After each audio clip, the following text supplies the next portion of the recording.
menjelaskan mengenai sell anything, di mana di sini itu kita berbicara tentang menjual apapun itu.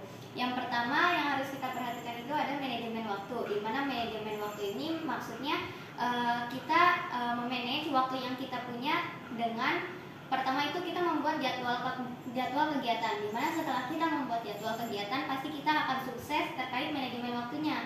Untuk bisa menjadi sukses dalam manajemen waktu itu kita harus di sini ada beberapa tahap yang kita lakukan. Yang pertama itu ada cukup sekali, dimana cukup sekali itu ketika kita ada suatu pekerjaan atau suatu tugas yang masuk ke kita lihat dan saat itu juga kita selesaikan dan cukup sekali kita kerjakan lalu selesai, seperti itu. Lalu yang kedua ada buat daftar, dimana buat daftar ini daftar dari semua tugas yang masuk ke kita pada hari itu kita buat daftarnya, lalu kita rencanakan alokasi waktu kira-kira pekerjaan ini kita akan selesai dalam waktu yang berapa lama.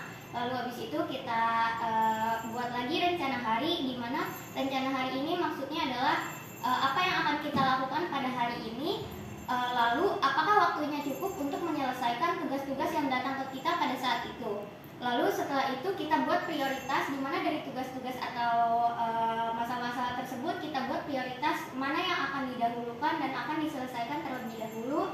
Lalu yang berikutnya tanya diri, di mana tanya diri ini kita bertanya pada diri sendiri apakah rugi bila kita membuangnya. Maksudnya jika kita tidak mempunyai waktu yang cukup untuk menyelesaikan tugas itu, pasti ada salah satu yang bukan prioritas akan tersingkir atau tidak selesai. Nah, di situ kita tanya lagi ke diri kita, apakah kita akan rugi jika membuang itu? Nah, gitu. Lalu pada tahap yang kedua itu ada standar pelatihan, di mana untuk sell anything ini kita membutuhkan standar dan pelatihan yang harus kita perhatikan, di mana di sini kita ada pelatihan suku primitif, di mana pelatihan suku primitif itu kita harus membiasakan pelatihan untuk sell anything, contohnya dari mulut ke mulut gitu. Kita harus melatih itu. Lalu ada pelatihan mematok standar, kita kayak pelatihan standar-standar ini tuh kita harus sesuaikan gitu. Lalu ada pelatihan menghasilkan uang, pelatihan pencegahan keluar jalur. Lalu dari semua pelatihan itu kuncinya adalah pengulangan. Jadi setiap waktunya itu kita secara bertahap mengulang pelatihan tersebut. Nah, lalu yang berikutnya ada rapat efektif, di mana rapat efektif ini kita rumuskan lagi menjadi 3P, yaitu planning, prosedur, dan policies, di mana kita dalam rapat itu membahas mengenai perencanaan, prosedur, dan kebijakan. Dari 3 ini udah mencakup dari semua yang akan kita kerjakan, lalu akan mengerucut ke dalam masalah-masalah tersebut gitu. Lalu berikutnya adalah menjadi ahli strategi brilian, di mana ahli strategi brilian ini maksudnya adalah kita dapat menentukan data pasar yang kita kerjakan. Di mana kalau misalkan kita sudah menentukan data pasar, nanti kita pasti akan mengetahui apa sih nilai-nilai lebih dari strategi yang kita lakukan, dari pasar yang kita kerjakan gitu.